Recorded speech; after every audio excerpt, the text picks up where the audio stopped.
un atelier silencieux, une montre brisée et une vie disparue. Bienvenue à Minuit Mystère, je suis votre hôte Liam. Nous construisons quelque chose de spécial. Déposez un commentaire et partagez d'où vous regardez. Vos nouvelles rendant ce voyage encore plus spécial. Maintenant, commençons. L'air au-dessus du village de Thistlebrook était aussi doux et calme qu'une horloge à remontage serré un matin de printemps. Les cloches des églises venèrent de sonner 10 heures, leurs carillons flottaient doucement dans les ruelles étroites et au-dessus des chaumières couvertes de lierre. Les jardins arboraient de leurs plus belles couleurs, avec des roses de fin d'été pliées sous le poids de la rosée. Et dans la rue principale, où la poste partageait un mur avec une épicerie qui vendait encore du sucre d'orge en bocaux, la vie continuait avec une sorte de monotonie paisible qui faisait passer les jours comme de l'huile sur du verre. Ce matin-là, un doux silence régnait sur la place du village, interrompu seulement par le bruit lointain d'un vélo de livraison et le bruissement des ragots des moineaux. Miss Jane Marple était assise tranquillement sur le banc, en fer forgé à côté du monument aux morts, ses aiguilles à tricoter posées sur ses genoux, la laine bleu pâle poussant régulièrement à chaque rang. Sa présence était comme celle d'un vieux chêne, si naturelle au paysage que peu de gens remarquèrent qu'elle écoutait autre chose que les oiseaux. Dans la ruelle voisine, le panneau indiquant Albert Blackwood, horloger et réparateur de montres, se balançait doucement dans la brise. Albert Blackwood lui-même était un homme qui marchait avec détermination et précision, veuf depuis 40 ans, qui parlait peu mais sur lequel l'on pouvait compter pour saluer chaque passant avec une ponctualité solennelle. Les villageois étaient d'accord sur une chose. Si Albert disait qu'une horloge serait prête mercredi à 4h30, ce serait à la minute près. Il n'était pas connu pour sa chaleur, mais il ne possédait pas non plus un seul ennemi, pour autant que l'on puisse en juger, et dans un village comme Thistlebrook, c'était en effet une monnaie rare. C'est pour cette raison que la découverte plus tard dans l'après-midi a fait un tel froid dans la chaude journée. C'est Madame Edith Connelly, l'épouse du marguillier, qui à la première sonnait l'alarme. Elle était allée dans la boutique de Blackwood pour faire régler l'aiguille des minutes de la montre de son grand-père.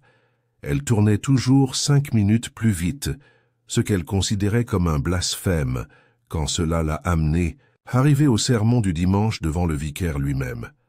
Mais lorsqu'elle franchit la porte, une cloche au-dessus donna son tintement aigu et fragile habituel, puis le silence. « Albert ?»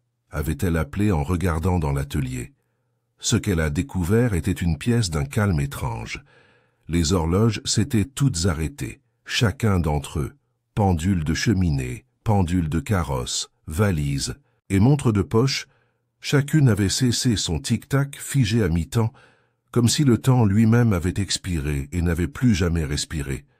Et Albert Blackwood gisait affalé sur le sol derrière son établi, une main tendue comme s'il cherchait quelque chose. Une montre goussée en argent gisait à côté de ses doigts, son couvercle ouvert. Les aiguilles indiquent 4h17. Le connétable arriva rapidement. Le jeune Peter Graves, à la fois sérieux et maladroit. Il quitta la pièce, troublé par la foule, chuchotante qui avait déjà commencé à se rassembler devant le magasin. Le docteur Sims fut appelé, et après un examen rapide, il se leva, le visage blanc et grave. « Aucun signe de violence, » murmura-t-il, « mais je serai damné si je sais ce qui l'a tué. » Miss Marple, qui était alors arrivée à la limite du rassemblement, ne dit rien. Elle se tenait les mains soigneusement jointes devant elle et écoutait. Une insuffisance cardiaque. Peut-être, suggéra le révérend Jamieson, ou un accident vasculaire cérébral. Poison, je ne devrais pas me le demander, marmonna le vieux monsieur Pritchard, qui dirigeait l'auberge du village et avait lu un jour un livre sur l'arsenic. Le docteur Sims secoua la tête. Il est trop jeune pour des causes naturelles, et il n'y a aucun résidu, pas de verre, pas de méthode d'accouchement évidente. Franchement, c'est comme si les horloges s'arrêtaient et l'emportaient avec elles. Les yeux de Miss Marple tombèrent doucement sur la montre à gousset ouverte à côté de la main de Blackwood. 16h17, dit-elle doucement, presque pour elle-même, comme c'est très particulier. Le soir venu, l'ambiance à Tistelbrook avait changé. Le maître de poste a fermé ses volets 1 heure plus tôt. Les enfants furent appelés à l'intérieur, et les stores furent tirés sur les fenêtres du salon avec une soudaine détermination. Les ragots qui s'étaient d'abord répandus comme du lait sur une soucoupe étaient devenus collants et épais. Était-ce un suicide? Une malédiction? Quelqu'un avait-il gardé une rancune dont personne n'avait jamais eu connaissance? Au presbytère, le thé était pris en silence. À l'auberge, il y avait moins de rires et plus d'attention.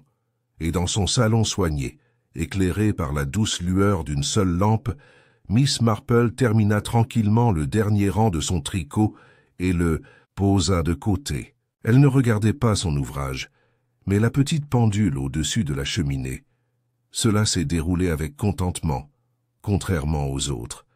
Un homme comme Albert, se murmura-t-elle, il ne manque rien, sauf s'il a quelque chose de bien plus troublant en tête. Elle se leva et se dirigea vers sa bibliothèque, dessinant un vieux volume de généalogie du village. Puis un autre, un registre des métiers et des magasins encore plus anciens, reliés en cuir. Parce que Miss Marple savait, bien avant que quiconque s'en doute, que la mort d'Albert Blackwood n'était pas simplement une tragédie. C'était un message, celui qui s'était arrêté à 16h17, et seule une personne ayant la mémoire des regards tranquilles, des histoires partagées et des secrets de village pourrait espérer le lire. Le lendemain de la mort d'Albert Blackwood s'est ouvert avec une bruine et un bourdonnement nerveux, comme si le ciel lui-même avait eu vent du malaise qui persistait à Tistelbrook. La pluie tombait sur les haies, laissant des gouttes nacrées accrochées aux pétales cramoisis des roses prisées de Madame Withers et détrempait l'allée pavée devant le marchand de légumes. Pourtant, les villageois se rassemblaient toujours sous les parapluies, devant les portes et sous les auvents du boucher et de la boulangerie, non pas tant pour acheter que pour spéculer. Morte, juste comme ça, marmonna Madame Dorcas Applewhite, qui vendait des kits de broderie et avait la langue la plus pointue de la guilde des femmes. Et pas une seule horloge ne tourne. Je dis que ce n'est pas naturel. Ou méticuleux, proposa M. Pritchard avec un regard conspirateur. Ils disent que chaque montre a été arrêtée. Précisément. Rien de aléatoire dans cela. Aucun signe de lutte, a rétorqué Madame Mapplethorpe, qui était fière de ne jamais manquer un service à Saint-Luc. Et le médecin dit qu'il est simplement parti. Il se tenait devant la vitrine d'Ashbury's Bakery, un plateau de petits pains aux groseilles intactes derrière la vitre. À l'intérieur, la jeune Lily Ashbury essuyait le comptoir pour la 3e fois en une demi-heure, ses yeux se tournant anxieusement vers la porte à chaque fois que la cloche sonnait d'espoir. Derrière eux tous, inaperçus, Miss Marple s'arrêta, avec son parapluie plié et ses mains gantées soigneusement serrées autour de la poignée. Sa présence n'interrompait pas la conversation. Les gens hésitaient rarement à parler franchement devant elle.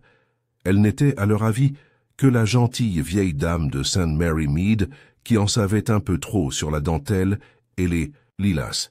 « J'ai entendu dire », a déclaré Madame Applewhite en baissant la voix, qu'il n'avait pas parlé à son frère depuis 20 ans. C'est ce qu'a dit Edith Connelly. Une querelle de famille, vous savez, à propos du testament de leur père. Alfred Blackwood a fourni utilement M. Pritchard. Il vit à Birmingham maintenant. Il lui rend rarement visite. Ne me rend jamais visite, corrigea Madame Mapplethorpe. Et il y a autre chose. Elle regarda autour d'elle d'un air significatif. Ce n'est pas Edith qui l'a trouvé, pas vraiment. C'est exactement ce qu'elle dit. C'était cette fille du magasin d'horlogerie. Comment s'appelle-t-elle? Souci, Marigold French, a fourni doucement Miss Marple. 3 têtes se tournèrent, légèrement surprises.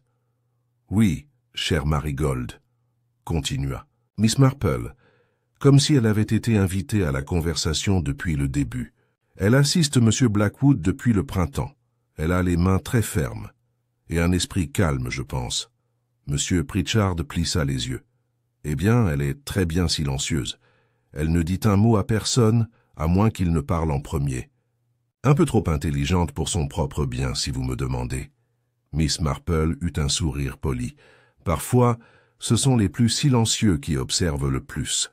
Pendant ce temps, au bureau du constable du village, une pièce carrée nichée derrière la mairie, le jeune constable Peter Graves était assis derrière son bureau, lisant d'un air maussade un rapport dactylographié. Il n'avait jamais connu de mort suspecte auparavant. Des vélos volés, oui, l'incident de la chèvre de Madame Danning, certainement, mais un homme retrouvé mort parmi des horloges silencieuses. Cela dépassait sa formation. Il leva les yeux lorsque la porte s'ouvrit en grinçant. Marigold French se tenait sur le pas de la porte, son visage pâle, humide de pluie, une petite sacoche en cuir à la main. « J'ai apporté le registre des réparations de M. Blackwood, » dit-elle doucement. « Vous avez demandé à le voir. » Peter se leva d'un bond, reconnaissant pour la distraction. « Oui, merci. Merci beaucoup. S'il vous plaît, entrez. » Elle s'assit en face de lui, ses yeux scrutant la pièce en désordre. Une tasse de thé était devenue froide sur son bureau, à côté d'une assiette de biscuits. « Vous avez trouvé le corps, n'est-ce pas ?» demanda Peter, essayant de ne pas paraître accusateur.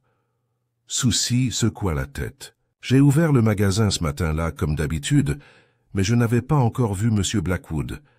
Je préparais l'armoire à pièces. Madame Connelly est entrée par l'avant et l'a vu. Elle a crié. J'ai couru après. » Peter a griffonné une note. « Est-ce que M. Blackwood semblait malade ces derniers temps? Ou agité? » Non, au contraire, il semblait distrait. Depuis environ une semaine. Distrait comment? Il a passé beaucoup de temps à remonter et à rembobiner cette vieille montre en argent. Il a dit qu'elle ne donnait pas l'heure, même s'il avait déjà réglé le ressort 3 fois. Puis, il a dit qu'il avait besoin de parler à quelqu'un d'un sujet du passé. Elle hésita, mais il n'a pas dit qui. Peter hocha la tête. Est-ce qu'il attendait quelqu'un? Pas qu'il me l'ait dit. Elle baissa les yeux. Ses mains serraient fermement le cartable. C'était un homme bon, constable, précis, privé, mais gentil à sa manière. Peter s'adoucit. Je suis sûr qu'il l'était. Ce soir-là, Miss Marple accepta une invitation à prendre le thé au presbytère. Le révérend Jamieson avait toujours apprécié la compagnie de Miss Marple. Il trouvait ses anecdotes agréablement civilisées, même si elles étaient parfois mêlées d'une précision troublante. Son épouse, Margaret Jamieson, a servi une génoise parfumée à la fleur de sureau et a disposé la bonne porcelaine. La conversation resta légère jusqu'à ce que le thé soit infusé. « C'est une affaire tellement épouvantable, » soupira Margaret. « Albert Blackwood a toujours été poli avec moi, quoique plutôt rigide. Il a un jour corrigé l'horloge de l'église, de 3 minutes sans en parler à personne. Et je l'ai encore fait l'année suivante, » murmura Miss Marple avec un léger sourire. Et il avait un sens du timing que très peu possèdent. Certains disent que c'était un suicide, dit prudemment le révérend. Je me demande, répondit Miss Marple en remuant son thé. La plupart des suicidés ne se donnent pas la peine de remonter toutes les horloges et montres en leur possession, puis de les arrêter avec une telle cérémonie. Mais qu'est-ce que cela pourrait être d'autre? Il n'y a aucun signe de violence. Et si c'était du poison, comment était-il administré? Je trouve, dit doucement Miss Marple, qu'un grand nombre de crimes ne portent pas sur le comment, mais sur le pourquoi. Une fois que l'on comprend le mobile, la méthode se révèle souvent. Le révérend lui lança un regard respectueux. « Vous soupçonnez quelqu'un? »« Je pense, » a déclaré Miss Marple, « que nous devons écouter plus, attentivement ce que les autres ne disent pas. » Plus tard dans la nuit, de nouveau dans son salon, Miss Marple a disposé 3 objets sur son bureau. Une coupure de journal du village, vieille de 10 ans, concernant l'incendie du domaine familial Blackwood, qui avait été jugé accidentel. Une page arrachée d'un manuel de réparation, répertoriant les réglages des mécanismes à ressort. Une carte de visite glissée dans le volume de généalogie qu'elle avait consulté la veille. Il portait le nom gravé Alfred J. Blackwood. C'est le dernier élément qui l'a le plus intrigué. Elle ne l'avait pas placé là. Est-ce que quelqu'un voulait qu'elle le trouve? Elle resta longtemps silencieuse. La vieille pendule de cheminée tic-taquait régulièrement dans un coin. Cocher, toc, cocher, toc. Et pourtant, elle se souvenait que toutes les horloges de la boutique d'Albert Blackwood s'étaient arrêtées. 4:17, délibérément, symboliquement. Mais qu'est-ce que cela signifiait? Elle soupçonnait que ce n'était pas un moment, mais un message. Et Miss Marple, bien que modeste et à la voix douce, n'avait jamais rencontré de message qu'elle ne pouvait finalement pas lire. Le 3e jour après la mort mystérieuse d'Albert Blackwood, les rythmes de Tisselbrook commençaient à reprendre, du moins en surface. Le facteur siffla de nouveau, mais plus lentement. La cloche du boulanger sonnait, mais moins fréquemment, et les écureuils du cimetière reprirent leur pitrerie, indifférents aux spéculations humaines. Mais sous ce vernis de normalité, le village bourdonnait de suspicion. Dans les salons tranquilles de Tistelbrook, des phrases comme « une telle tragédie » et « on ne connaît jamais vraiment les gens » passaient de lèvre en lèvre avec une fréquence croissante. La curiosité qui suivait Miss Marple partout où elle allait la suivait désormais comme une procession silencieuse, car les villageois comprenaient, même si peu d'entre eux voulèrent l'admettre, que pendant que la police se grattait la tête, Miss Marple avait déjà commencé à retracer des fils invisibles. Bien entendu, elle n'a fait aucune déclaration. Ce n'était pas sa façon de faire. C'est le matin de la réunion de la Guilde des femmes que Miss Marple a décidé de visiter la boutique de feu Monsieur Blackwood. Pas à titre officiel, bien sûr. Elle n'avait aucune autorité. Mais elle avait toujours eu un faible pour les réparations occasionnelles de montres, et personne ne pouvait lui reprocher de surveiller Marigold French, qui était après tout toujours en deuil. La porte du magasin s'ouvrit avec le carillon. Familier et Miss Marple entra, le parapluie plié, les gants retirés, l'expression d'un léger intérêt comme si elle avait oublié quelque chose d'insignifiant. « Mademoiselle Français » appela-t-elle doucement. Souci sortit de l'arrière-boutique, une tache d'huile dans une main et un fin tournevis dans l'autre. Ses cheveux noirs étaient attachés au hasard, son visage pâle mais calme. « Oh, Miss Marple, je suis désolé. Je ne m'attendais pas à... J'espère que je ne vous dérange pas, dit gentiment Miss Marple en s'avançant plus loin dans le magasin. Je pensais que la vieille montre de poche de mon cousin Edward gagnait encore du temps. C'est très désagréable. J'ai pensé que vous pourriez peut-être y jeter un œil. La bouche de Marigold se contracta en un semblant de sourire. Bien sûr. J'essaie de faire fonctionner le magasin. Monsieur Blackwood aurait voulu cela. Je suis sûr qu'il le ferait, dit chaleureusement Miss Marple en lui tendant la montre. Puis elle ajouta plus doucement, « Cela doit être très difficile. » Souci hocha la tête. « C'est vrai. Et c'est étrange aussi. J'entends sans cesse les horloges, dans ma tête. Mais elles sont toutes immobiles. C'est comme si le magasin lui-même retenait son souffle. » Miss Marple la regarda, alors qu'elle commençait à dévisser le dos de la montre. « Vous savez, » dit-elle doucement, « le chagrin s'accompagne souvent d'une certaine prise de conscience. Les gens baissent leur garde. Ils disent des choses qu'ils ne devraient pas, ou se souviennent de choses qu'ils ont essayé d'oublier. » Marigold hésita une fraction de seconde. « Il y a quelque chose que je me demandais, » a poursuivi Miss Marple. « Cette montre goussette en argent, celle que tenait M. Blackwood, était-ce l'une des pièces conservées dans l'armoire du fond? Je ne me souviens pas l'avoir jamais vue exposée. »« Non, » dit Marigold après une pause, « c'était le sien. Il l'a gardée dans le tiroir du haut de son bureau. Il a dit qu'il appartenait à son grand-père. »« Curieuse, » murmura Miss Marple. « Mourir en tenant quelque chose d'aussi personnel, plutôt que quelque chose à portée de main, c'est souvent significatif, tu ne trouves pas ?» Souci leva les yeux. Son expression était illisible, mais sa voix restait calme. « Il a joué avec ça toute la semaine. Je vois. » Miss Marple fit un doux sourire et laissa passer le moment. Il n'y aurait aucun avantage à insister trop tôt. Au lieu de cela, elle tourna son attention vers le magasin lui-même. Elle laissa son regard dériver des horloges murales silencieuses, figées en plein tic-tac, vers les comptoirs sans poussière et la disposition méticuleuse des engrenages et des ressorts sur l'établi. Ensuite, vers l'étagère des grands livres soigneusement empilés sur un côté, elle se rapprocha du plus proche. « Était-ce le journal de réparation de M. Blackwood ?» demanda-t-elle doucement. « Oui, » répondit Marigold. « Il notait tout. Il croyait aux modèles. »« Des modèles, » répéta Miss Marple. « Oui, cela peut être très révélateur. » Elle laissa ses doigts parcourir la page et fit une pause. « Voici une entrée datée d'il y a seulement une semaine. Une horloge apportée par Madame Hepplewhite. Et une autre curieuse. Réparation privée, JB, priorité, discrétion requise. Souci est venu. J'ai remarqué ça. Il utilisait rarement ses initiales. Je ne sais pas qui est JB. Moi non plus.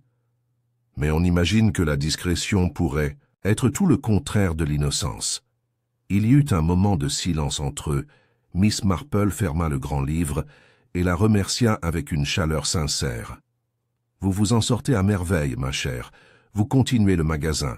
Le village vous en sera reconnaissant. » En sortant dans la rue, elle prit mentalement note de parler aux Hepplewhites, et pour déterminer qui à Tistelbrook ou au-delà portait les initiales J.B. Cet après-midi-là, le thé fut pris dans le salon de devant de la maison, bien entretenu de Madame Dorothy Hepplewhite, où même les napperons avaient un air rigide de désapprobation. Miss Marple sirota délicatement et complimenta les scones. « Ma chérie, j'ai entendu dire que vous aviez apporté une horloge pour la réparer peu de temps avant la mort de M. Blackwood. J'espère que ce n'était pas urgent. » Dorothy renifla. « L'horloge de cheminée de ma défunte mère. Elle lui appartenait avant la guerre. Elle avait une hésitation particulière dans le carillon, voyez-vous, pas importante mais sentimentale. Quelle chance que M. Blackwood ait pu s'en occuper avant son décès. »« Eh bien, pas tout à fait, » dit Dorothy les yeux plissés. « Il a dit qu'il avait besoin de plus de temps, que cela nécessitait des ajustements délicats. »« Vraiment ?» Miss Marple pencha la tête. « Et a-t-il dit quel était le problème ?»« Pas précisément, dit-elle, mais il a mentionné que parfois les gens cachaient des choses dans des boîtiers d'horloge. »« Vraiment ?» dit Miss Marple d'un ton léger. « Et a-t-il trouvé quelque chose dans le vôtre ?» Dorothée hésita. Il a dit non, mais il semblait aussi distrait. Je me souviens m'être demandé à ce moment-là s'il était troublé. Ses mains tremblaient. Miss Marple fit un signe de tête pensif. Pauvre homme, il faut tellement de précision, et peut-être quelque chose qui lui pèse lourdement. Lorsqu'elle partit, Miss Marple s'arrêta brièvement près du cimetière. Là, le révérend Jamieson s'occupait des rosiers à côté du Leach Gate. Vous avez mentionné que M. Blackwood avait corrigé l'horloge de l'église, dit-elle en conversation. Chaque année, le dimanche précédant Pâques, répondit le révérend. Il a insisté sur le fait que c'était une tradition. Il a dit qu'il pouvait voir le lever du soleil derrière la fenêtre est et le chronométrer à la seconde près. Et cette année, il était en retard de plusieurs minutes, la première fois depuis une décennie. Miss Marple le remercia et s'éloigna lentement, son esprit retournant l'information. Un homme obsédé par le temps, une horloge familiale qui cache peut-être des secrets, une réparation enregistrée sous « Jabby est une mort survenue », alors que toutes les machines à tic-tac étaient silencieuses, à exactement 4:17. De retour chez elle, Miss Marple revint à la carte de visite qu'elle avait trouvée dans son ancien volume de généalogie. Alfred J. Blackwood. Il n'y avait pas d'adresse de retour, seulement un central téléphonique de Londres, écrit au crayon délavé au dos. Elle décrocha le téléphone. « Opérateur, pourriez-vous me mettre en contact avec la bourse de Londres VS 1297 ?» Un clic, puis une pause. « Le numéro n'est pas en service, madame », fut la réponse. « Ah, » dit Miss Marple. « Merci gentiment. La ligne est tombée en panne. » Miss Marple croisa les mains sur ses genoux et resta assise immobile. Si le numéro avait été actif autrefois et ne l'était plus, Quelqu'un avait tenté d'effacer une trace. Mais les sentiers, Miss Marple le savait, étaient comme des fleurs pressées, dans un vieux livre, souvent oublié, mais jamais vraiment disparu. Elle devrait ensuite parler à l'avocat et découvrir si Albert Blackwood a modifié son testament. Le bureau du notaire occupait un coin confortable de la rue principale de Thistlebrooke, pris en sandwich entre la pharmacie et le magasin de drapier, désormais fermé. C'était autrefois une boutique de cordonnier, et le fantôme de sa vie antérieure subsistait dans les fenêtres cintrées et dans l'odeur du vieux cuir. À l'intérieur, l'air était chargé de parchemins et de cirage, et le tic-tac d'une majestueuse horloge de grand-père résonnait faiblement en arrière-plan. Miss Marple arriva à 10 heures précises, accueillie avec une chaleur courtoise par M. Cecil Bradbury, un homme corpulent aux cheveux clairsemés et qui sentait légèrement le tabac à pipe. Il avait agi comme notaire de la moitié du village au cours des 30 dernières années et se piquait de maintenir une stricte neutralité face au scandale. « Ah, Miss Marple, » dit-il en se levant et en ajustant son gilet. « Quel plaisir, même si je dois supposer que vous ne recherchez pas une compagnie vaine. »« Vous avez raison, monsieur Bradbury, » dit Miss Marple en s'installant sur une chaise avec un gracieux bruissement de tweed. « Je ne vais pas tourner autour du sujet. Cela concerne feu monsieur Blackwood. »« Une affaire tragique, » soupira Bradbury. « C'est très inattendu. Je n'ai reçu aucune instruction pour une autopsie et jusqu'à présent aucune contestation formelle de son testament. Le testament a-t-il été lu? Pas encore. La copie scellée est dans mon coffre-fort. On m'a demandé d'attendre la décision formelle de l'enquête, bien que... Il fit une pause, la regardant par-dessus ses lunettes. J'ai reçu une lettre de M. Blackwood il n'y a pas 15 jours, demandant un amendement. Un amendement? Oui, il avait l'intention de faire de Marigold French son héritier, ou du moins le principal bénéficiaire de la boutique et de ses actifs. Tout un changement, étant donné que son frère Alfred était le légataire par défaut depuis des années. Et M. Blackwood a-t-il complété cet amendement? Bradbury secoua la tête. Il devait lui rendre visite et signer les papiers lundi dernier, 3 jours avant son décès. Comme c'est curieux, murmura Miss Marple. Elle se leva. Merci, monsieur Bradbury. Vous avez été d'une grande aide. On ne sait jamais quand un testament signé ou non peut être un motif suffisant pour que quelqu'un presse le temps. Bradbury parut légèrement scandalisé, mais ne dit rien. Au moment où Miss Marple retournait dans la rue principale, une nouvelle vague de spéculation avait commencé à se propager. Madame Connelly avait pris sur elle d'informer le Ladies' Fellowship Circle que Marigold French allait désormais hériter du magasin d'horlogerie. Elle n'était qu'une assistante, renifla Madame Mapplethorpe plus tard dans l'après-midi chez l'épicier, à peine plus qu'un technicien, et maintenant ils disent que l'endroit lui appartiendra. On dirait que quelqu'un jouait plus qu'un simple apprenti horloger, ajouta sombrement M. Pritchard. Miss Marple, qui pesait des groseilles séchées au comptoir, ne fit aucun commentaire. Elle avait observé les commérages se dérouler dans les villages pendant plus de 60 ans, et en comprenait le rythme, la fascination suivie par la suspicion par le ressentiment, et le ressentiment, si rien n'était fait, par la cruauté. Mais elle savait aussi que les ragots étaient parfois fondés, pour de mauvaises raisons. Dans la maison des Blackwood, autrefois à la fois maison et magasin, Marigold French était assise à l'établi et regardait une montre, démontée, ses rouages disposés comme les organes d'une créature délicate. Ses doigts hésitaient au-dessus de la roue d'échappement, puis reculaient entièrement. On frappa à la porte. Elle se leva et trouva l'agent Graves debout sur la marche, son chapeau légèrement de travers. « Miss French », dit-il avec le ton d'un homme répétant des lignes répétées. « J'ai quelques questions, puis-je entrer ?» Elle hocha la tête et le conduisit à l'intérieur. « Je voulais vous poser des questions, » dit Graves en sortant un petit cahier. « À propos de votre relation avec M. Blackwood. Était-ce purement professionnel ?»« Oui, » dit fermement Marigold. « Je l'ai aidé pour les réparations, l'inventaire et le service client. C'est tout.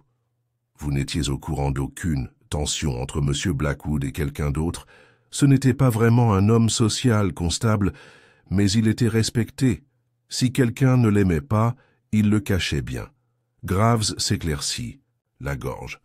Saviez-vous qu'il avait l'intention de vous laisser la boutique? Les yeux de Marigold s'écarquillèrent. Non, je veux dire, il a mentionné que j'étais bon dans mon travail, que j'avais du potentiel, mais je ne pensais pas... Donc tu ne t'attendais pas à hériter de quoi que ce soit? Bien sûr que non, dit-elle, visiblement secouée. Peter Graves fronça légèrement les sourcils. La jeune fille ne semblait pas calculatrice, mais elle était certainement sous surveillance à présent. Connaissez-vous son frère, Alfred? Je ne l'ai jamais rencontré. J'ai seulement entendu son nom mentionné 1 ou 2 fois. Reconnaissez-vous le nom JB? Souci se figea. Je l'ai vu dans le grand livre. J'ai supposé que c'était un client. Personne dans le village ne semble à la hauteur. Ils furent interrompus par un coup sec à la porte. Graves l'ouvrit pour révéler un homme de grande taille, vêtu d'un manteau de laine sombre, un parapluie dégoulinant de pluie. Il semblait avoir la 60aine, avec un nez imposant, des yeux cagoulés et une moustache soignée. « Je cherche Miss French, dit-il froidement, et pour l'exécuteur testamentaire de mon frère. »« Alfred Blackwood » demanda Graves. L'homme hocha brièvement la tête. « Oui. » Ils se dirigèrent vers le salon, où Alfred Blackwood s'assit avec un contrôle précis, comme s'il considérait la chaise en dessous de lui comme insuffisamment digne. Il considérait Marigold avec quelque chose entre le dégoût et l'appréciation. « J'ai reçu le télégramme hier seulement, a-t-il déclaré. Il m'a fallu quelques efforts pour quitter mon travail à Birmingham, mais naturellement je suis venu dès que j'ai pu. Nous apprécions votre coopération, a déclaré Peter avec diplomatie. Alfred tourna son regard vers le connétable. Vous pensez qu'il y a eu un acte criminel? Nous n'avons rien exclu. Alfred eut un léger sourire. Albert a toujours été plutôt particulier, obsédé par les détails. S'il avait des ennemis, c'était eux qu'il se faisait en étant incapable de compromis. « Et vous compteriez-vous parmi eux » demanda Graves, un peu plus brusquement que prévu. « Je n'avais pas vu mon frère depuis 20 ans, » répondit Alfred indifférent. « Nous n'avions plus rien à dire, pas après le conflit successoral. »« Le feu, » dit soudain Marigold. « Celui qui a détruit l'atelier de ton père ?» Le regard d'Alfred se plissa. « Il vous en a parlé ?» Il l'a mentionné, une fois. Mon père est mort en croyant qu'Albert avait pris plus que sa part. Les archives ont brûlé dans l'incendie. Rien ne prouve quoi que ce soit de toute façon, mais cela nous a coûté plus que la propriété. Cela nous a coûté la confiance. J'ai quitté Tistelbrook et je n'y suis jamais revenu, jusqu'à maintenant. Il y eut un silence. Alors Alfred se leva. « Si vous avez fini de m'interroger, j'aimerais voir les effets de mon frère. Ses affaires personnelles et sa montre Gousset. »« Hyle est retenu pour examen, » dit rapidement Graves. « Nous vous informerons dès sa sortie. » Avec un souffle, Alfred hocha la tête et se dirigea vers la porte. Il s'arrêta en passant devant Marigold. « Mon frère a toujours eu un faible pour les animaux errants, » a-t-il déclaré. « Mais le sentiment est mauvais pour les affaires. » La porte se referma derrière lui. Ce soir-là, alors que la pluie continuait de taper doucement sur les fenêtres du salon de Miss Marple, elle prépara une nouvelle théière et relut la page du registre des réparations. Réparation privée. Priorité JB. Discrétion requise. Alfred n'en avait pas parlé, et Miss Marple était sûre qu'il l'aurait nié si on lui avait demandé.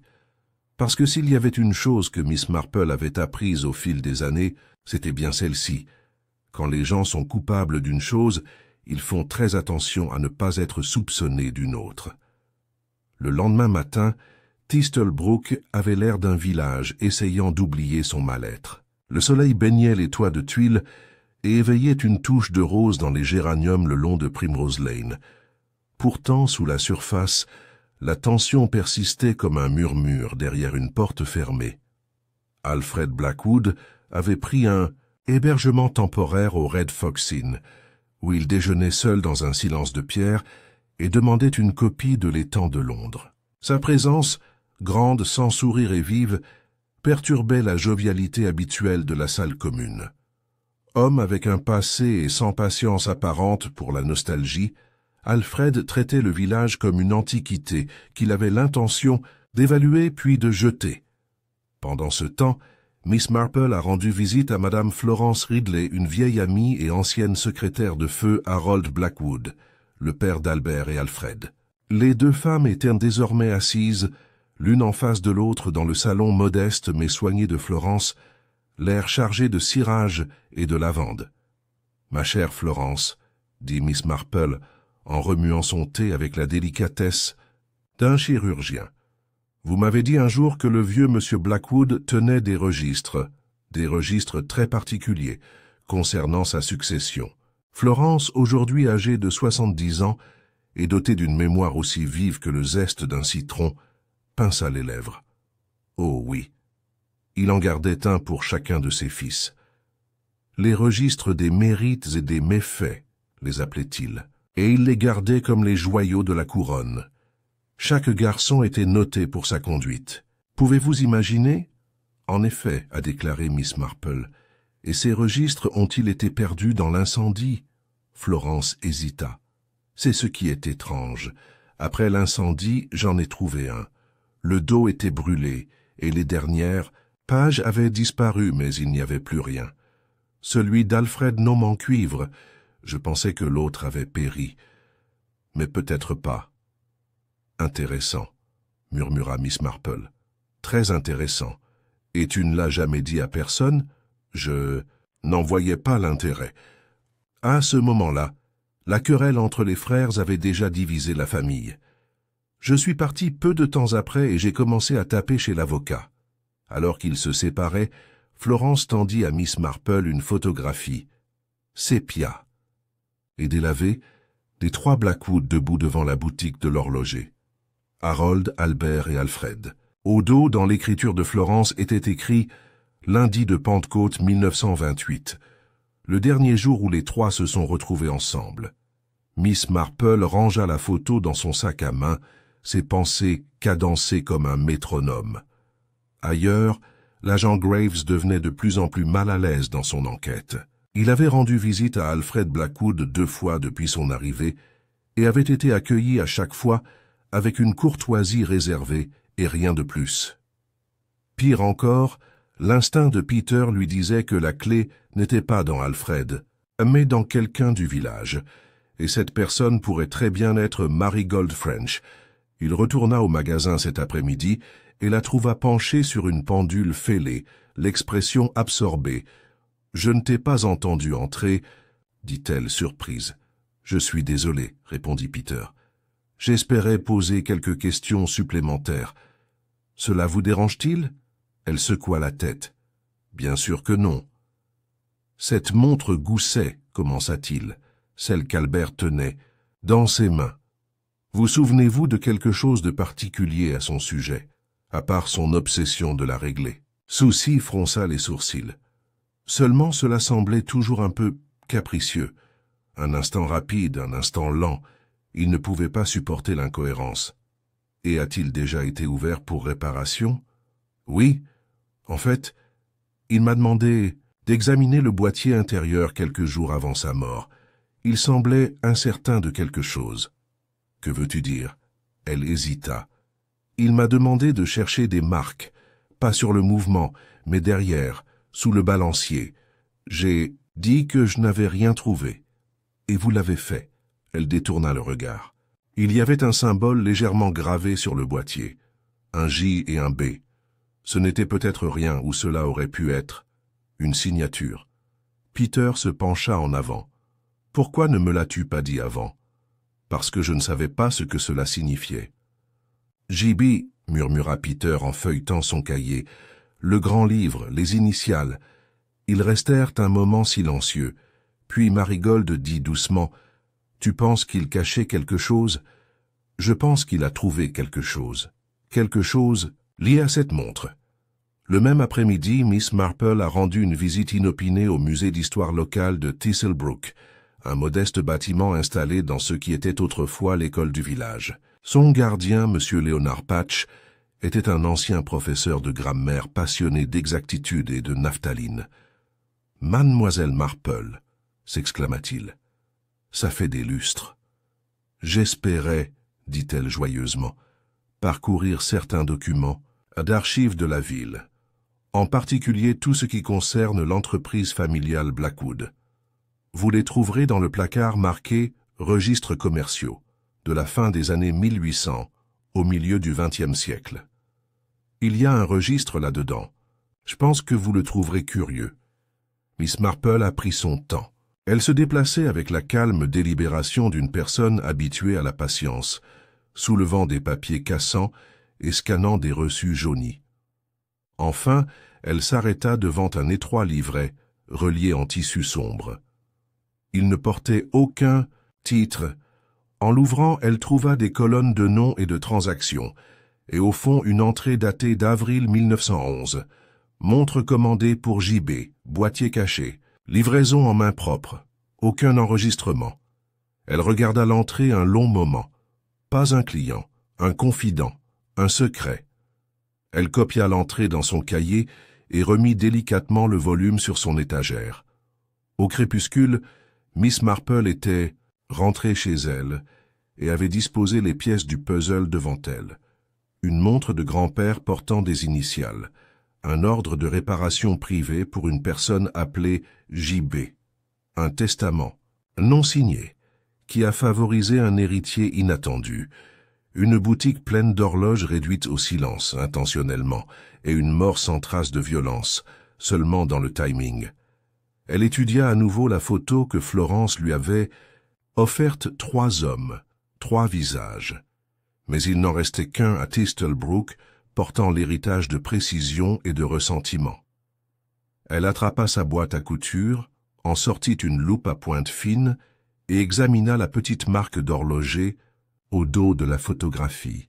Il correspondait à celui que Marigold avait trouvé gravé dans le boîtier de la montre, le même symbole. Faible, mais indubitable, pas de marque de fabricant. Un avertissement. Ce soir-là, Marigold retourna au magasin après le dîner pour chercher un cahier qu'elle avait oublié. En déverrouillant la porte, elle crut entendre quelque chose. Du métal sur du bois, un léger grattage. Elle a allumé les lumières. Rien. Elle s'avança plus loin à l'intérieur, le souffle légèrement coupé. Et puis elle l'a vu. La montre, goussée en argent, avait disparu. Il était près de minuit lorsque la cloche du cottage de Miss Marple sonna. Un événement rare à toute heure, encore moins si tardif. Mais Jane Marple ne dormait pas. Elle était en effet assise dans son fauteuil à oreilles, sous la lampe, tricotant une modeste paire de chaussettes pour le nouveau petit-fils du vicaire et contemplant le curieux silence qui s'était abattu sur le village. Elle posa ses aiguilles et ouvrit la porte. Là, encadrée par la lumière pâle de la salle, se tenait Marigold French, sans chapeau, pâle et visiblement secoué. Ses cheveux s'étaient détachés dans l'air humide et son manteau était déboutonné. « Miss Marple, c'est parti, » dit-elle à bout de souffle. La montre goussait. Quelqu'un l'a prise. Miss Marple, toujours calme, ne haletait pas et ne fronçait pas les sourcils. Elle a simplement ouvert la porte plus grand et a dit « Entrez, chérie, je viens de préparer une nouvelle théière. » Les 2 femmes étaient assises à la table de la cuisine, éclairées par une seule lampe à gaz qui donnait à la pièce une lueur douce et dorée. Dehors, le vent effleurait doucement les vitres, mais à l'intérieur, la tension était indubitable. « Je suis retourné chercher un cahier », expliqua Marigold, ses mains autour de la tasse chaude. « J'avais fermé le magasin à clé plus tôt dans la soirée. Tout était alors en place. Mais ce soir, le tiroir où le policier gardait la montre à gousset avait été ouvert de force. Rien n'a été dérangé, à part cet article. Et la porte arrière ?» demanda gentiment Miss Marple. « Verrouillée, toujours verrouillée de l'intérieur. Celui qui l'a fait est entré avec une clé ou savait où en trouver une. » Miss Marple hocha lentement la tête. Cette montre, ma chère, n'est pas seulement une montre. C'est un lien. Et quelqu'un voulait la couper avant que quiconque puisse découvrir à quoi elle était exactement connectée. Les yeux de Marigold étaient cerclés de rouge. Je ne sais pas quoi faire. Tout le monde me soupçonne déjà. Maintenant ça. Je sais, dit Miss Marple en tendant la main par-dessus la table pour lui serrer doucement la main. Mais vous n'êtes pas seul. Au matin, la nouvelle du vol s'était répandue, dans Tistelbrook comme un feu dans de la paille sèche. Au Red Fox Inn, Alfred Blackwood a aboyé après l'aubergiste pour obtenir du café frais, et a refusé de répondre aux questions des villageois. Son humeur était mauvaise, et ses remarques, lorsqu'il les prononçait, avec la froideur, acerbe d'un homme qui avait été à la fois insulté et interpellé. « Je retournerai bientôt à Birmingham », a-t-il déclaré lors de son petit déjeuner. « Il ne reste ici que de la poussière et des sentiments. » Mais lorsque l'agent Graves est apparu à l'auberge moins d'une heure plus tard, l'attitude d'Alfred est rapidement passée de l'irritation à l'intérêt réservé. « Je dois vous parler, monsieur Blackwood, » dit Peter, en privé. Ils se rendirent au salon de l'étage où les rideaux étaient tirés et où l'air sentait légèrement la fumée de pipe. « J'ai la montre goussée en argent, » commença Graves, « celui que ton frère détenait lorsqu'il est mort. Il a été volé. » Alfred haussa un sourcil. « Alors je suppose que la police a échoué dans sa tâche la plus élémentaire, comme c'est malheureux. »« Vous avez été vu hier soir par Monsieur Cribin, » a déclaré Graves. « Je quitte l'allée à côté du magasin d'horlogerie. Que faisais-tu là ?» Alfred ne broncha pas. « En me promenant. Je trouve ce village écœurant en plein jour. La nuit, c'est au moins supportable. »« Pratique, » répondit Peter. « Et tu prétends toujours que la boutique ne t'intéresse pas, malgré le fait que ton frère s'apprêtait à la laisser à quelqu'un d'autre.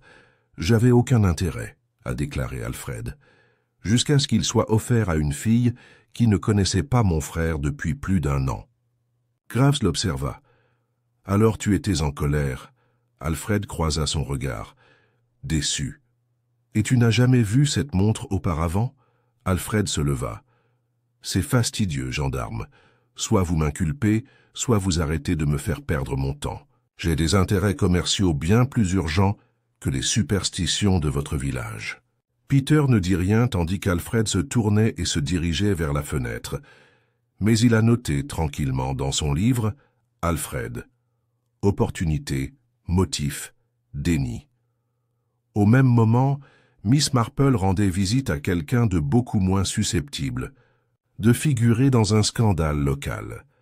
Le révérend Jamieson, le vicaire, toujours aimable et un peu las, l'accueillit dans son bureau et lui versa une mesure de xérès, comme c'était devenu leur habitude ces dernières années.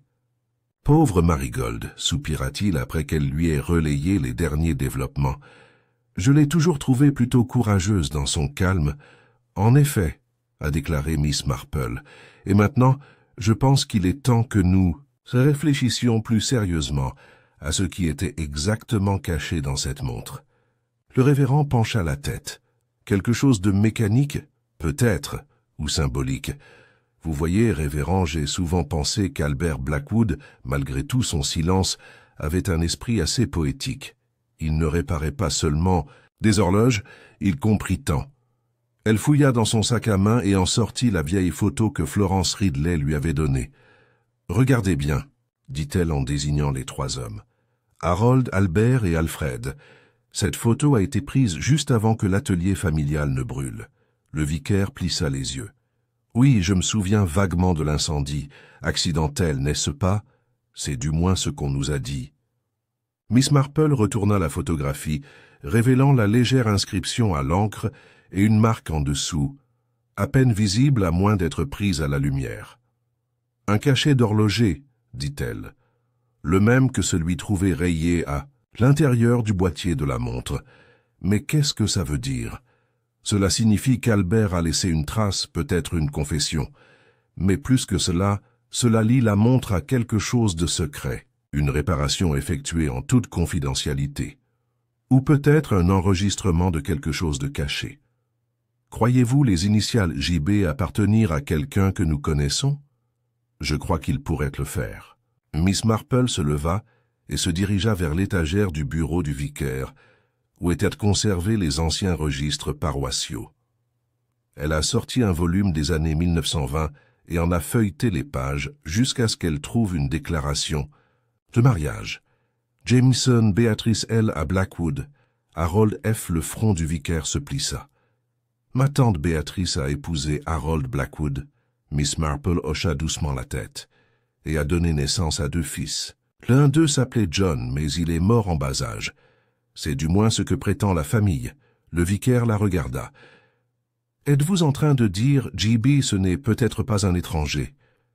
Je suggère, dit-elle, que les initiales appartenaient à quelqu'un enseveli dans la honte familiale. Peut-être un 3e fils. Peut-être pas mort. Caché, supprimé, effacé. Et peut-être qu'Albert le savait. Le vicaire était lourdement assis sur sa chaise. Mon Dieu! Ce soir-là, Miss Marple marcha seule jusqu'aux abords de Tistelbrook, où se trouvaient encore les ruines de l'ancien atelier de Blackwood, maintenant envahi par le lierre et les haies. L'incendie l'avait détruit il y a des décennies, mais une partie de la structure en pierre restait, recouverte de mousse et de souvenirs. Elle se déplaça lentement parmi les décombres jusqu'à trouver ce qu'elle soupçonnait, les restes d'un foyer, et à côté, une planche de parquet enterrée, à moitié pourrie et délogée. En dessous, enveloppée dans un tissu ciré, se trouvait une petite boîte en fer blanc. À l'intérieur, une lettre vieillie, une clé rouillée et un fragment d'acte. De naissance. La lettre de la main d'Albert disait « Pour la vérité qui a été brûlée mais jamais réduite au silence. Laissons le temps révéler ce que le feu a tenté de cacher. » Le lendemain matin, l'aube était pâle et basse, couverte de nuages, le genre de ciel gris anglais qui semblait aplatir le paysage et ternir les contours de la pensée. Mais l'esprit de Miss Marple n'avait jamais été aussi clair. Elle se tenait devant son petit bureau, la boîte en fer blanc provenant de l'atelier Blackwood en ruine, posée devant elle. Le contenu, vieilli, fragile, mais incontestablement utile, était comme la clé de voûte d'une arche. Pas assez pour achever le mystère, mais assez pour suggérer comment la structure entière pourrait être faite pour tenir debout. Albert Blackwood n'était pas simplement mort en tenant une montre. Il était mort en protégeant un secret, semblait-il, non seulement de famille, mais d'identité. Miss Marple déplia à nouveau le fragment de l'acte de naissance. Le nom était partiellement roussi, le papier cassant sur les bords, mais une chose était lisible. John Benjamin Blackwood, né 14 mars 1906, père, Harold F. Blackwood, mère, Béatrice L. Jamison, J.B., murmura-t-elle. Pas un client, pas un étranger, un fils. Pendant ce temps, au Red Fox Inn, Alfred Blackwood arpentait sa chambre à pas agités, sa veste de costume enlevée et son col déboutonné. Son aspect normalement calme avait commencé à se fissurer. Le message arrivé, la veille par note anonyme était toujours sur le bureau. Vous ne pouvez pas hériter de ce qui n'a jamais été le vôtre. Le temps expose tous les hommes. Il n'en avait parlé à personne. Il avait brûlé l'enveloppe et s'était ensuite lavé les mains 2 fois. Mais il était clair désormais que quelqu'un le savait. Quelqu'un en plus, Albert la montre, le feu, l'héritage. Il était retourné à Tisselbrook par ressentiment et par nécessité pratique. Mais maintenant quelque chose de plus ancien avait refait surface, quelque chose enfoui sous son silence. Et quelqu'un s'était donné beaucoup de mal pour lui rappeler que le passé n'était pas enterré. Le coup frappé à sa porte le fit sursauter. Il l'ouvrit et trouva l'agent Graves debout, une fois de plus, sa casquette à la main. Une autre série. « De questions ?» dit Alfred, la voix serrée. « Non, monsieur, » répondit Graves. « Pas aujourd'hui, mais j'ai pensé que vous devriez le savoir. Quelqu'un a tenté de s'introduire par effraction dans les vieilles ruines de Blackwood la nuit dernière. Le vicaire a remarqué des signes de perturbation et des empreintes de pas, des petites. Enfants? Non, des femmes à en juger par leur apparence. Alfred ne dit rien, continua Graves. Il semble que ton frère ait caché quelque chose là-bas. La mâchoire d'Alfred se serra. S'il l'était, il l'a emporté avec lui. Ou je l'ai laissé derrière. Moi, a répondu Graves. Le même jour, Miss Marple rendit une visite discrète au presbytère. Le révérend Jamieson, encore sous le choc de la découverte qu'une branche secrète de son propre arbre généalogique avait peut-être été cachée à la vue de tous pendant des décennies, la conduite dans le bureau avec des yeux écarquillés et hébétés. Albert était au courant pour John Benjamin, dit doucement Miss Marple, et je crois qu'il soupçonnait Alfred aussi. Il est possible qu'Alfred risquait de perdre non seulement l'héritage, mais aussi le nom de Blackwood, si la vérité éclatait. Mais je pensais que John était mort, bébé, murmura le vicaire. C'est ce qui a été dit, répondit Miss Marple. Mais maintenant, il semble que l'enfant ait vécu et ait été envoyé. Peut-être chez un parent, peut-être pour éviter le scandale. Harold était un homme fier et Béatrice... Eh bien, les femmes de cette époque étaient obligées de supporter de telles décisions en silence. Pensez-vous que John pourrait être encore en vie? Oui, et de plus, je crois qu'Albert a peut-être été en contact avec lui. Elle posa une feuille de papier cartonnée sur le bureau du vicaire, dont le contenu était griffonné de la main inclinée et prudente d'Albert Blackwood. Il s'agissait d'une lettre, probablement jamais publiée, adressée simplement à JB. Je ne crois plus avoir le droit de cacher la vérité. Nous avons tous deux vécu dans l'ombre de l'ambition de notre père. Toi, caché. Moi, chargé. La montre est mon dernier cadeau pour toi. Elle porte plus que le temps. Elle porte ton nom gravé sous le balancier là où personne d'autre ne penserait à regarder. Bon Dieu, murmura le vicaire. Et maintenant, la montre a disparu. Précisément, dit Miss Marple. Celui qui l'a pris savait exactement où chercher et quoi retirer. Cet après-midi-là, alors que le ciel s'épaississait et que la bruine voilait les haies, Miss Marple se dirigea vers le magasin. Elle trouva Marigold French assise sur le tabouret de l'établi, les épaules penchées sur un plateau de pièces, l'expression fatiguée mais posée. « J'ai pensé que vous voudriez peut-être voir ça », a déclaré Miss Marple en montrant l'acte de naissance brûlé. Marigold le prit avec ses doigts tremblants, scrutant l'encre à moitié lisible. « John Benjamin », murmura-t-elle. « Est-ce à cela qu'appartenaient les initiales ?»« Oui », a déclaré Miss Marple. « Et je crois que l'intention d'Albert était de restaurer ce qui avait été effacé. » Soucy releva brusquement la tête. « Vous pensez que l'incendie n'était pas un accident? Je pense que c'était une solution soignée à un secret honteux. Si les disques brûlent, les souvenirs s'effacent. » Elle hésita puis demanda. « Soucy, quand Albert t'a parlé de la montre, a-t-il parlé de culpabilité ?» Marigold fronça les sourcils puis hocha la tête. Il a dit qu'il avait passé sa vie à corriger les erreurs des autres, que certaines personnes ont reculé l'horloge et que d'autres ont passé leur vie à la faire avancer à nouveau. Miss Marple posa doucement une main sur son épaule. « Je crois, ma chère, qu'Albert voulait faire de toi l'héritier non seulement de la boutique, mais de la vérité. » Plus tard dans la soirée, l'agent Graves a reçu un télégramme. Il a été marqué depuis Londres, depuis la succursale du West End d'un fournisseur de montres aujourd'hui disparu. Dossier client localisé, John Benjamin Blackwood, employé sous le pseudonyme de Jonathan Bateson, décédé en 1938. Aucun conjoint. Pas d'enfant. Montre de poche léguée à Albert F. Blackwood. Graves l'a lu 3 fois. Albert le savait depuis le début et a gardé la vérité secrète pendant près de 20 ans. Au crépuscule, Miss Marple s'assit de nouveau avec son tricot. À la lueur du feu, elle réfléchit à ce qu'elle n'avait pas encore partagé avec Graves. Pas seulement la lettre, ni la photographie, ni même le certificat récupéré, mais le clé-point, la clé rouillée de la boîte en fer blanc qu'elle avait testée le matin même. Il ne rentre dans aucun tiroir de l'atelier d'horlogerie. Il s'agissait plutôt d'un panneau dissimulé à la base de la propre pendule d'Albert.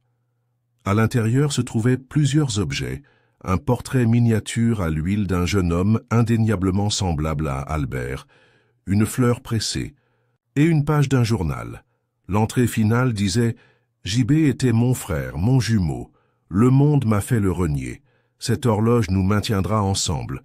Quand elle sonnera, souvenez-vous du silence qui l'a précédé. » De retour à l'auberge, Alfred Blackwood faisait à nouveau les 100 pas lorsqu'il entendit le bruit. Cocher. Une seule coche claire. Il se tourna. Là, sur la table d'appoint, se trouvait la montre Gousset en argent. Restaurée, rebobinée. Il le ramassa d'une main tremblante. Et, en dessous, une note pliée, non signée. Vous pouvez détruire la montre, mais pas ce qu'elle a mesuré. La montre phobe était revenue. Personne ne savait comment il avait été placé sur la table de chevet d'Alfred Blackwood, ou plutôt, personne n'admettait le savoir. Mais le village tout entier ressentit le frémissement de sa réapparition. Ce n'était pas simplement une montre, c'était maintenant une déclaration. Le sang-froid d'Alfred perdit.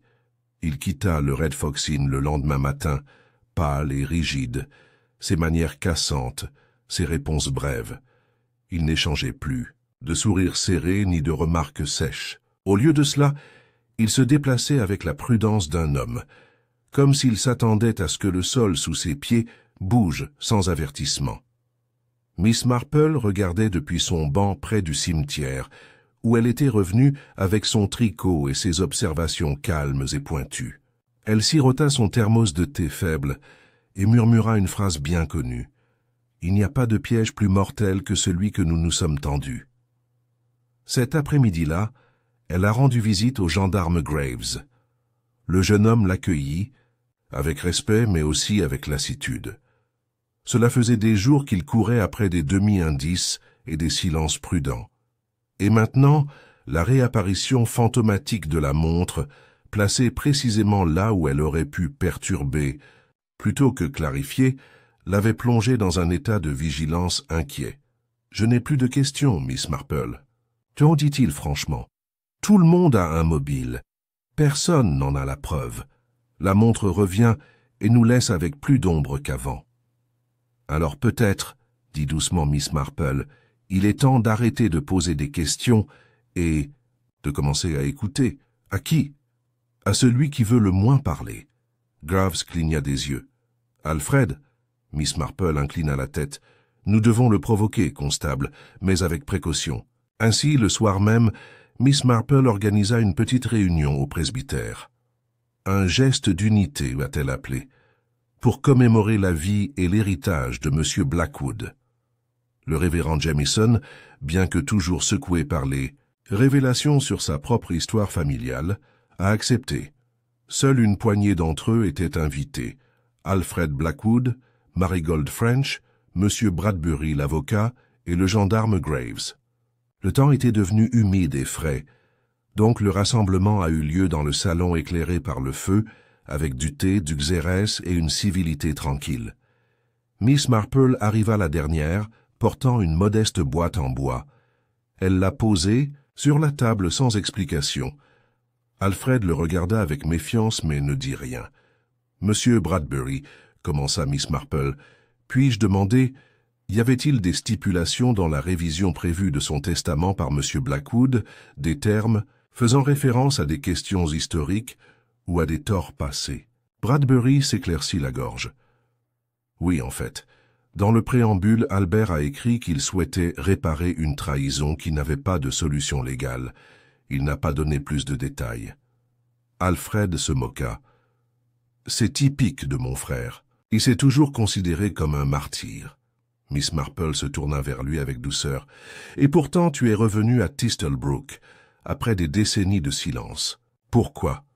Les yeux d'Alfred brillèrent. « Pourquoi quelqu'un revient-il? Sentiment, curiosité, devoir, ou la culpabilité, dit-elle doucement. » Le silence qui suivit fut complet.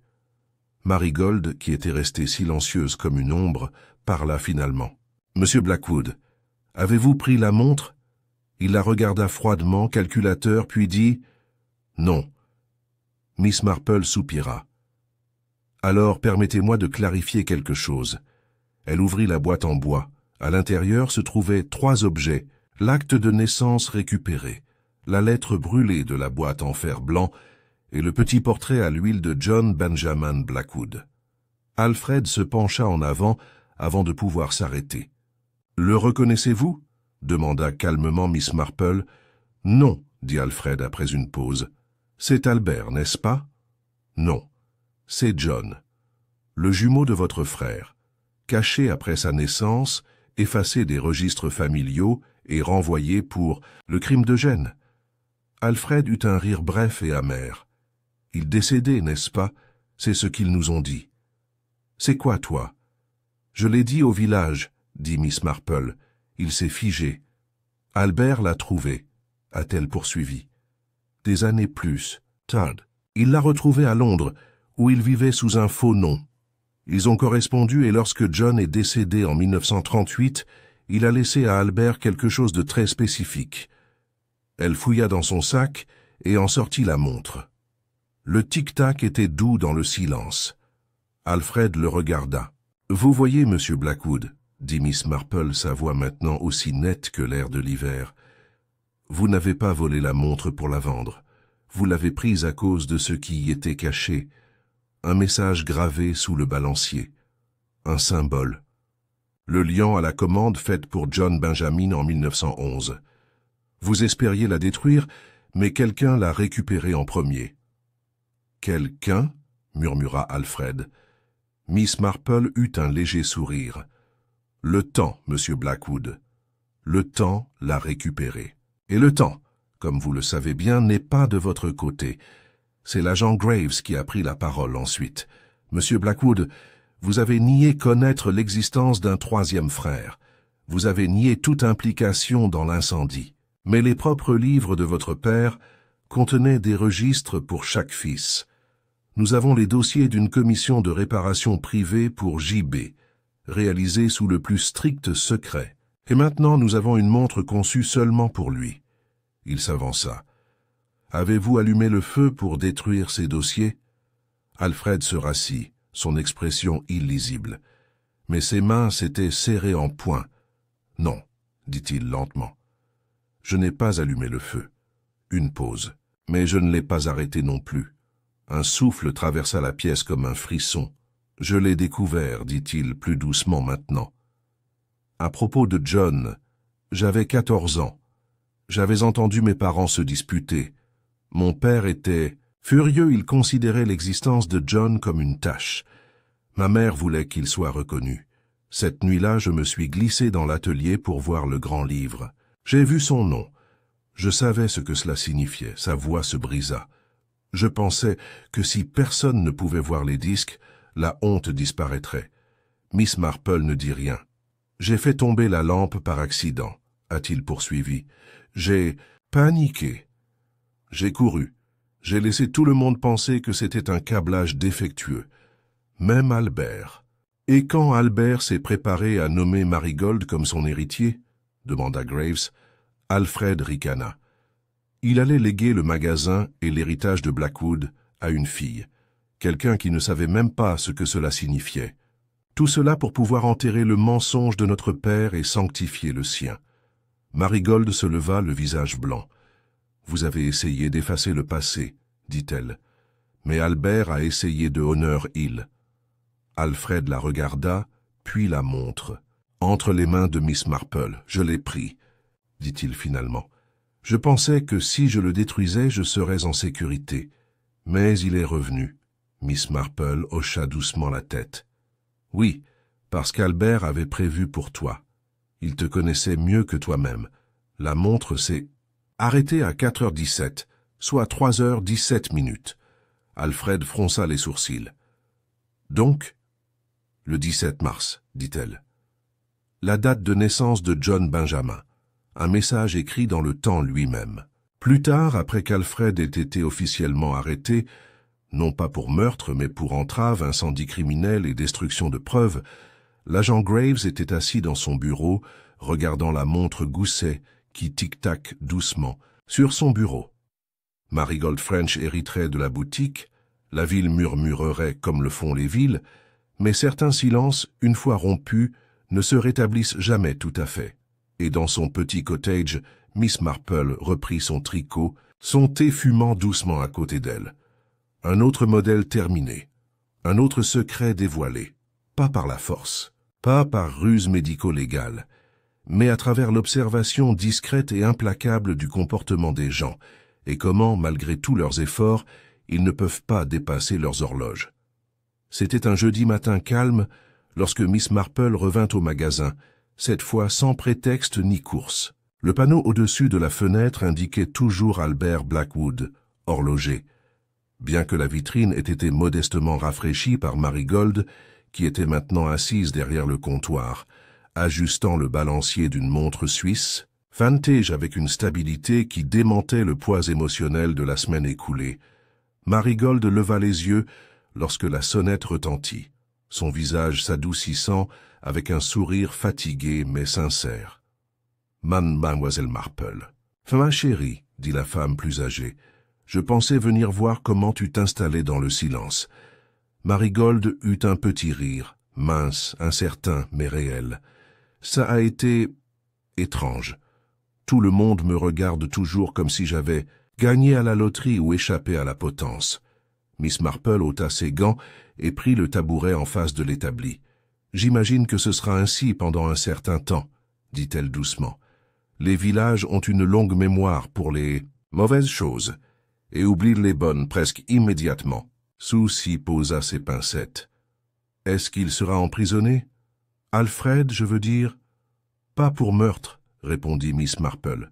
« Il n'y a eu aucun acte de violence directe, pas de poison, pas d'armes physiques, mais il répondra d'entrave à la justice, de falsification de preuves, et le plus grave, de ce que les avocats appellent une dissimulation malveillante. Il connaissait John Benjamin, il a détruit des preuves, et il a agi pour empêcher les intentions d'Albert de devenir réalité. » Susie baissa les yeux. « Je n'arrive toujours pas à croire tout cela.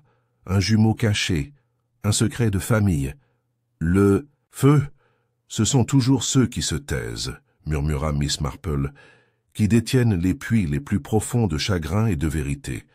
Albert n'était pas seulement un artisan du temps, mais un gardien discret de l'héritage. Il a essayé de restaurer ce qui avait été nié, pour s'assurer que l'effacement d'un frère ne devienne pas un silence générationnel. » Marigold hocha lentement la tête. « Et la montre ?» Miss Marple ouvrit son sac à main et le sortit une fois de plus, petit, argenté, vieilli et lourd dans la main, battant maintenant avec un défi silencieux. « Je crois que cela n'appartenait pas à Albert, » dit-elle en le posant sur la table, « mais à John Benjamin lui-même, transmis à Albert dans son testament. Un symbole, oui, mais aussi un message. » Elle ouvrit le couvercle. Sous le visage, légèrement gravé sur le pourtour, du boîtier intérieur, se trouvaient de minuscules caractères dans l'écriture fine du graveur d'Albert. La vérité perdurera si le temps le permet. Susie expira. Et il avait raison, n'est-ce pas? En fin de compte, oui, dit doucement Miss Marple, mais pas parce que le temps le permettait, parce que personne a fait. Albert, à sa manière tranquille, et vous, simplement en étant fidèle. Et même Alfred, bien qu'égoïste et amer, a laissé juste assez de lui-même exposé.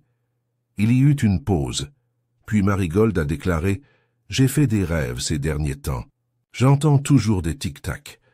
Pas le genre normal, mais quelque chose de plus fort, comme le bruit de tout qui s'épuise. » Miss Marple tendit la main par-dessus la table et lui toucha légèrement la main. « Ce n'est pas le temps qui s'écoule. Ma chère, c'est le temps qui vous est donné. » Plus tard dans la même journée, les villageois se sont rassemblés à l'église Saint-Luc pour un petit mémorial, sans publicité ni annonce, mais qui s'est néanmoins réuni tranquillement. Les bancs n'étaient pas pleins, mais ceux qui étaient venus n'apportaient aucun commérage. Madame Mapplethorpe, Révérend Jamieson, Monsieur Bradbury, même Madame Hepplewhite, qui s'était autrefois plainte du manque de grâce sociale d'Albert, se tamponnait désormais les yeux avec un mouchoir.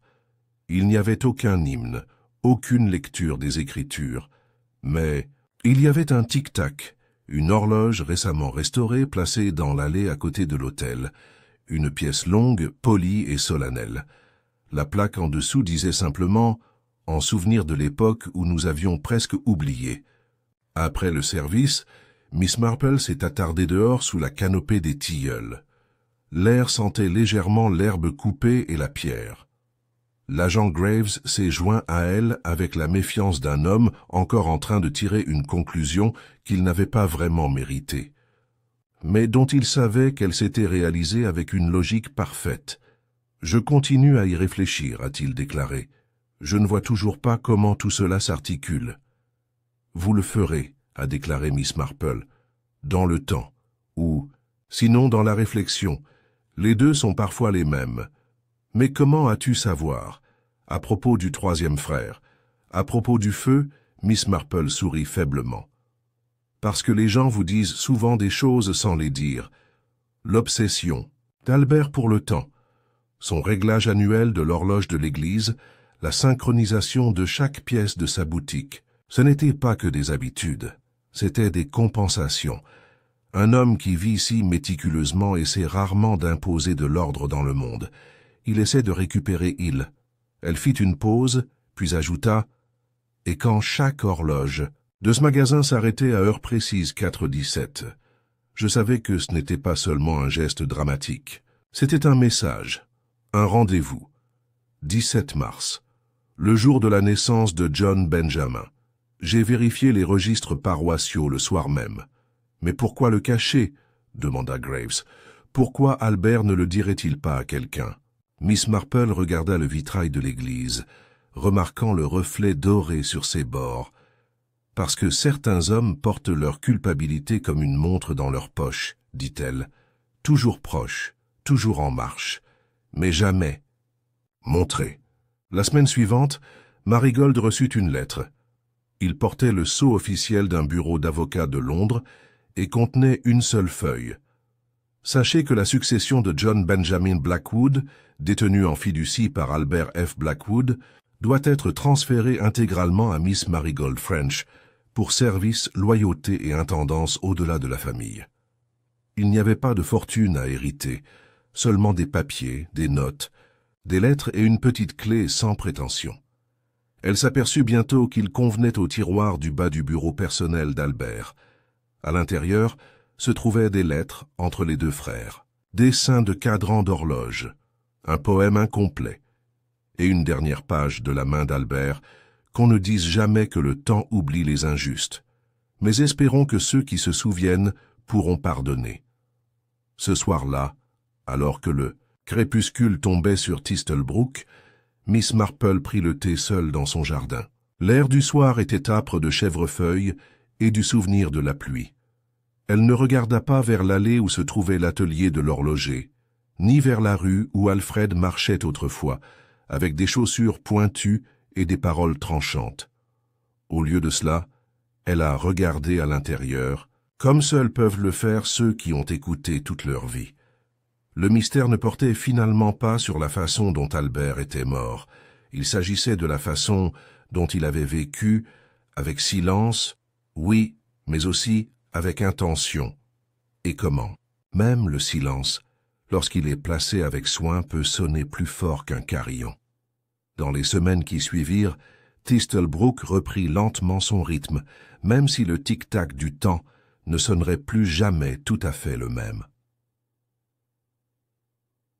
Le pas, scandale, si on pouvait l'appeler ainsi, n'a pas tellement éclaté qu'il s'est déposé comme de la cendre dans le sol du village. Il n'y avait pas de gros titres dans les journaux nationaux, pas de hoquet de la part de la société londonienne.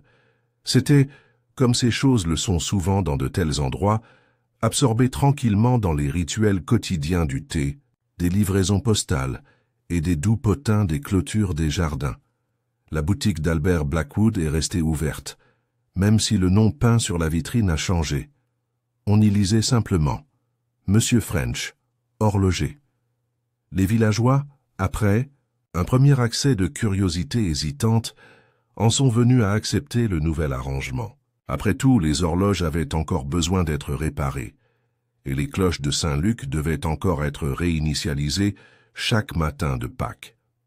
Et Marigold French, autrefois une figure de proue, se retrouvait désormais au centre, tranquille d'une vie qu'elle n'avait jamais osé imaginer.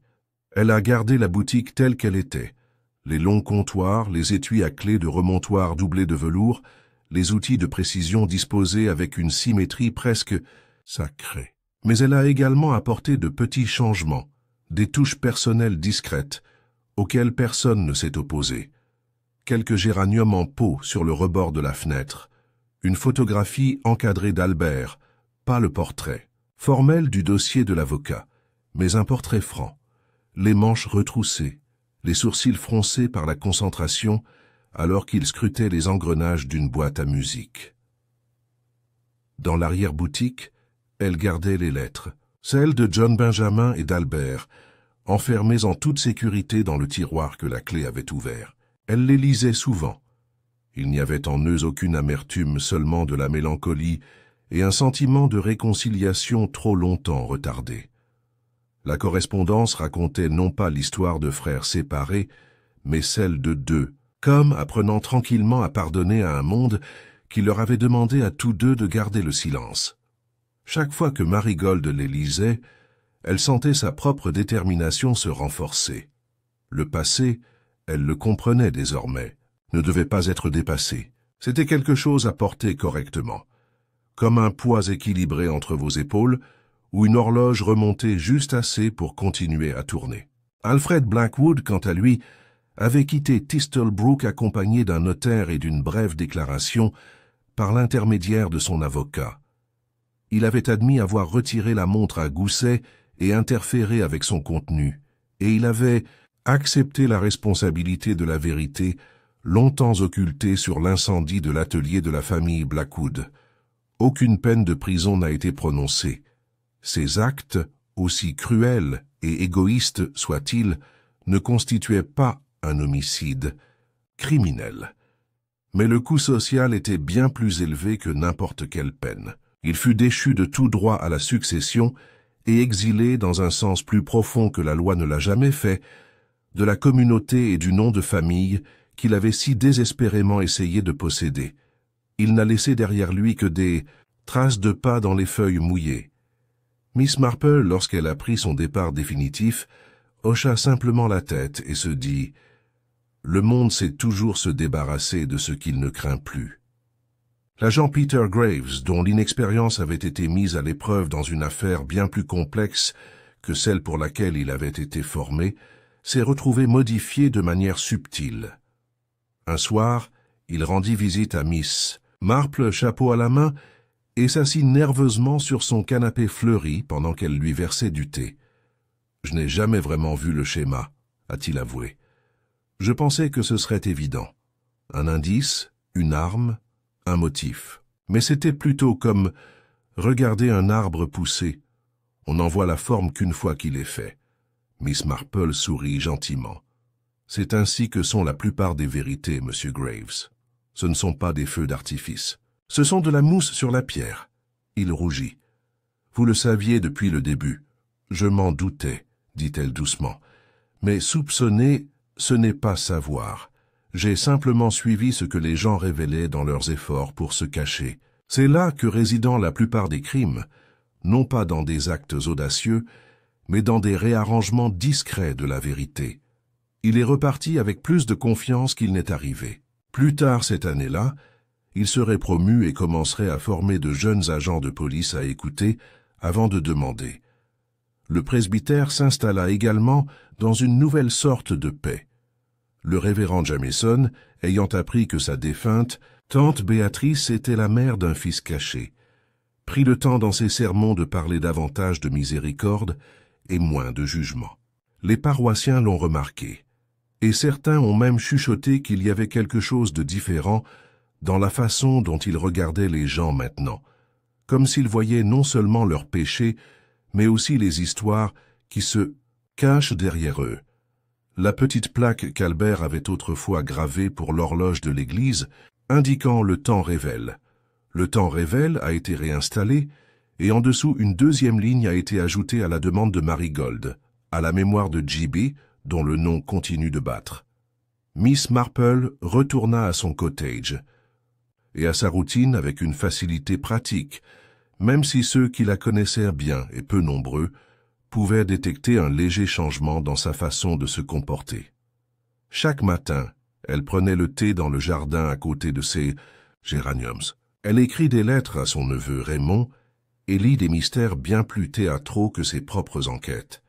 Mais sous son calme contentement se cachait la lueur subtile d'une femme qui avait, une fois de plus, attrapé un fil avant qu'il ne se dénoue. Elle n'avait pas dénoncé un meurtrier. Il n'y avait ni poignard dans le bureau, ni arsenic dans la tasse à thé. Mais elle avait résolu quelque chose de plus rare, un puzzle de honte et de souvenirs, liés non pas par le sang, mais par le silence. Et comme toujours, elle l'avait, fait en y prêtant attention. C'était ce qu'elle avait toujours dit à ceux qui lui posèrent des questions sur ses méthodes. « Les êtres humains sont très révélateurs », avait-elle dit un jour à Raymond. « Ils oublient simplement que la plupart de leur comportement est une confession. » En fin d'après-midi, des semaines après le mémorial, Marigold est venue lui rendre visite. Ils étaient assis ensemble dans le jardin, le soleil bas et doux traversait les haies. Les abeilles bourdonnaient. L'air sentait légèrement le thym et la terre rafraîchissante. « J'ai pris une décision », dit doucement Marigold. Miss Marple regarda sa tasse de thé. « Je garde le nom Blackwood », a-t-elle déclaré. « Pas comme le mien, mais comme faisant partie du magasin. Le panneau indiquera français et bois noir. » « Un choix réfléchi », a déclaré Miss Marple en hochant la tête. « Et généreux. » « Ce n'est pas du pardon », a ajouté Marigold, « mais c'est une sorte de continuité. » Miss Marple posa doucement sa main sur celle de Marigold. « Cela, dit-elle, est parfois plus puissant que la justice. » Ils restèrent assis dans un silence amical pendant un moment encore. L'horloge du hall sonna 5 heures. Pas un carillon déplacé.